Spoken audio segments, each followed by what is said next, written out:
अब हमारा अगला स्टार्ट होगा Z Morh tunnel project.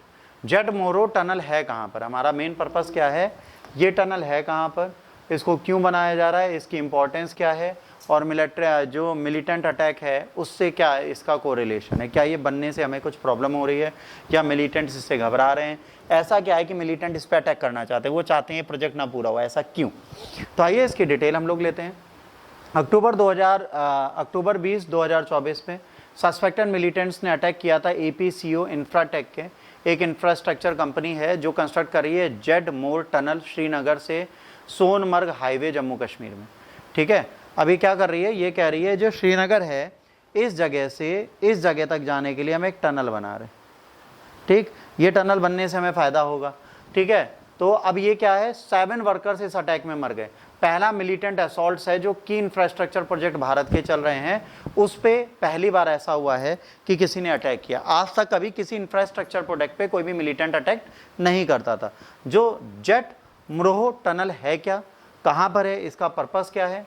Z Morh tunnel 6.4 kilometre tunnel है जो सोनमर्ग के हेल्थ रिजॉर्ट्स को कांगन टाउन सेंट्रल कश्मीर है ना गैंड डेब्रल डिस्ट्रिक्ट तक जोड़ेगा।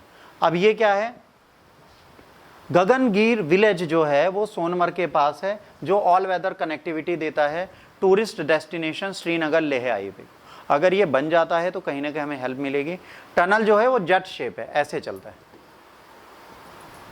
जब ये टनल जेट शेप्ड है तो इसको हमने जेट शेप में डाला है, तो ये जेट शेप्ड है इसीलिए इसको हमने कंस्ट्रक्शन में डाला है ना, क्योंकि जो रोड इसकी है कंस्ट्रक्शन साइड की वो कुछ इस तरीके से जाएगी। इसके बाद अब कमेंसमेंट ऑफ दिस प्रोजेक्ट कब हुआ था, Z Morh tunnel project originally BRDO जो है BRO बॉर्डर रोड ऑर्गेनाइजेशन ने स्टार्ट किया 2012 में। इनिशियली इसको है ना awarded to the tunnel way limited. अब इसको किसको दिया, टनल वे लिमिटेड को। टनल वे लिमिटेड इसको नहीं बना पाई, फिर इसे national highway infrastructure development corporation को दिया गया। वो प्रोजेक्ट को जब पूरा नहीं कर पाई तो इसके बाद डिलेज आने लगे। इसके बाद सॉफ्ट ओपनिंग हुई फरवरी 2024 में और इसका इनॉग्रेशन हुआ। मॉडल कोड ऑफ कंडक्ट के चक्कर में इसको रोका गया। इसके बाद इसका ऑफिशियल इनॉग्रेशन होना था है ना, और जैसे ही जेट टनल इनॉग्रेशन पे आता उससे पहले यहाँ पर ट्रेजेडी हो गई। अब the stretch where the tunnel is under construction is situated as an altitude of 8500 feet. अब जहाँ पर अभी इसका कंस्ट्रक्शन चल रहा है वो 8500 फीट ऊंचाई पर है बच्चों, एंड यहाँ पर स्नो और एविलांचेस विंटर में बहुत आते हैं। Road to Sonamarg as such remain close for the most part of the winter. Sonamarg अगर जाना है, ये टनल ना हो तो हम सोनमर्ग मैक्सिमम ठंडी में नहीं पहुंच सकते। Strategic importance to the Z Morh tunnel. The Z Morh tunnel large part of Zojila tunnel project aims to ensure year around connectivity from Srinagar to Ladakh. अब ये क्यों बनाया जा रहा है, एक हमारा जोजिला टनल प्रोजेक्ट है उसके लिए जेड मोरहो बनाया जा रहा है कि हम पूरे साल कनेक्टिविटी श्रीनगर टू लद्दाख रखें। The Zojila tunnel connected Sonamarg to Dras sector in Ladakh. Zojila tunnel क्या करेगा, सोनमर्ग को द्रास सेक्टर से करेगा जो अंडर कंस्ट्रक्शन है, और 2026 दिसंबर तक पूरा हो जाएगा, मतलब 1 साल बाद ये पूरा हो जाएगा। While the Z Morh tunnel, ठीक है, will provide all weather access to the Sonamarg health resorts and it is crucial for maintaining quick military access to Ladakh. The Z Morh tunnel is key enabling all weather road connectivity. Dras, Srinagar, Kargil, Leh, ये वो place हैं जहां पर कारगिल का war हुआ था। इन सब चीज़ों के लिए ये मिलिट्री की बहुत इंपॉर्टेंट पोजीशंस है। This will improve troop and supply transport, lower cost, extend the life to aircraft use of the Indian Air Force. अब अगर ये हो जाता है तो हमें थोड़ी हेल्प मिलेगी भाई, एयरफोर्स की भी और ट्रूप की सप्लाई और ये सब बढ़ जाएगी तो लोअर कॉस्ट पे जाएगी, तो एयरक्राफ्ट जो यूज़ होते हैं उनकी लाइफ बढ़ जाएगी क्योंकि उन्हें छोटी छोटी चीज़ें देने नहीं जाना पड़ेगा। प्रोजेक्ट बहुत इंपॉर्टेंट है इंडियन डिफेंस फोर्सेस के लिए, सियाचिन और ईस्टर्न लद्दाख में जाने के लिए जब बहुत ज़्यादा टेंशन बढ़े चाइना और पाकिस्तान के बीच। तो ये हमारे लिए बड़ा इंपॉर्टेंट है। अगर इसमें मिलिटेंट भी अटैक कर रहे हैं तो कहीं ना कहीं पॉसिबिलिटीज़ आती हैं कि दूसरी कंट्रीज़ को सपोर्ट कर रही हो। Revival of the terrorism in Jammu Kashmir.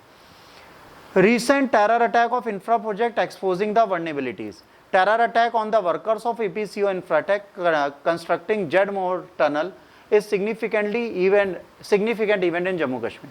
अभी तक वहाँ पे मिलिटेंट्स खत्म हो चुके थे, टेररिस्ट नहीं थे, टेररिज्म दोबारा आना एक खतरनाक है। It reflect the revival of the terrorism points towards the broader strategy aim to exposing vulnerabilities in this region. अगर किसी इंपॉर्टेंट प्रोजेक्ट जिसकी सुरक्षा की जा रही है उस पर अटैक होता है तो वहां पर भाई फिर सेफ्टी का डाउट आएगा। The incident suggest the deliberate efforts by the Pakistan deep state derail peace stability, especially after the peaceful election and the installation of the democratic government in Srinagar. अब यहाँ पे क्या होता है, हम श्रीनगर में ऑलरेडी एक डेमोक्रेटिक गवर्नमेंट दे चुके हैं, पीस एंड स्टेबिलिटी के लिए काम कर रहे हैं, उस टाइम पे होना गलत है। Deep state is the allied secret network, specially non-elected government officials and sometimes private entities as in the financial service and the defense industries। अब यहाँ पर क्या है, ये कह रहे हैं कि भैया कहीं कहीं है ना सीक्रेट नेटवर्क हैं नॉन इलेक्टेड गवर्नमेंट ऑफिशियल्स के, प्राइवेट एंटिटीज के साथ, जो कहीं ना कहीं गवर्नमेंट की पॉलिसीज को इन्फ्लुएंस करते हैं। पाकिस्तान का role, Pakistan deep state appears determine reestablish the relevance of JNK by instigating violent event. अब जम्मू कश्मीर में दोबारा ऐसी घटनाएं कर कर वो क्या चाहते हैं, जम्मू कश्मीर को फिर से क्लेम करना।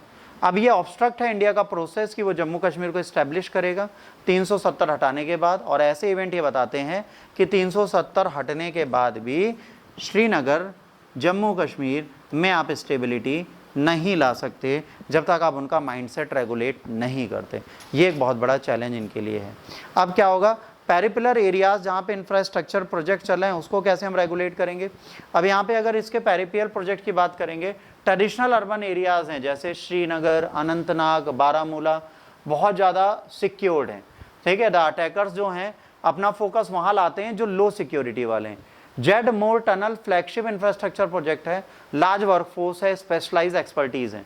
अटैक इंडिकेट कर रहा है larger threat to the infrastructure project in JNK, ताकि इस रीजन में जैसे आपका किशन गंगा प्रोजेक्ट है, रेलवे प्रोजेक्ट्स है, बनिहाल टू क्वाजीगोड़, अब इन सब पे प्रॉब्लम है, पॉसिबल चाइना आ जाएंगे।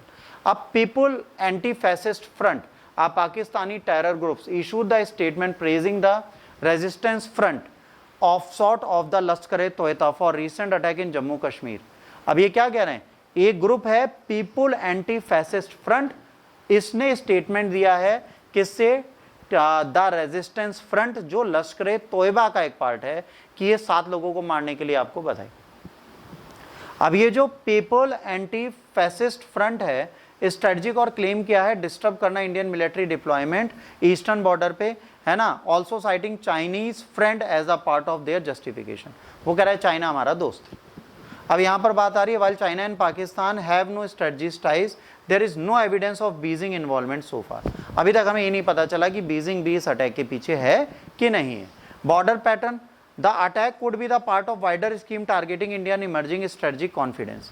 भाई कॉन्फिडेंस इसका बढ़ रहा है, बहुत सारे कंस्ट्रक्शन कर रही है। Recent events such as bomb hoaxes, है ना, strange blast, diplomatic pressure over transitional issues appear connected, signalling a border attempt put India on the defence.